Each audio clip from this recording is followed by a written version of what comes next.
Tudo bem, pessoal? Eu sou o pastor Rafael Camargo, pastor aqui da Usina Jovem. Eu queria passar nesse momento para a gente refletir sobre a Páscoa. Nós vivemos agora esse mês de março, a Páscoa. E o que é a Páscoa para a gente? A Páscoa ela é muito mais do que um coelhinho, muito mais do que um ovo de chocolate. Tudo isso é gostoso, é maravilhoso. Mas a Páscoa para a gente que acredita em Cristo, ela tem dois significados. O primeiro está lá no Velho Testamento, quando o povo de Israel estava cativo no Egito.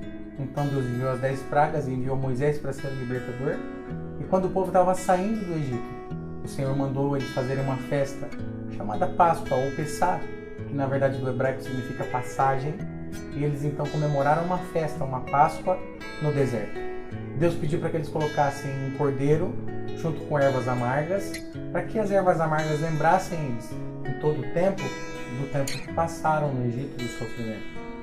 Então a Páscoa, lá do Velho Testamento, ela é uma passagem. Já no Novo Testamento, tem a ver com a morte e a ressurreição de Jesus. Cristo morre na sexta-feira, mas no domingo de Páscoa ele ressuscita e ele simboliza para a gente o cordeiro, aquele que é oferecido com ervas amargas, mas esse cordeiro que está vivo, que ressuscitou.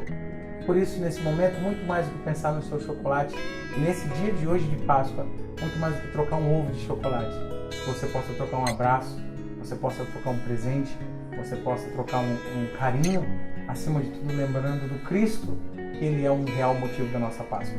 Fica com essa palavra e que Deus possa te abençoar de forma grandiosa. Feliz Páscoa, em nome de Jesus.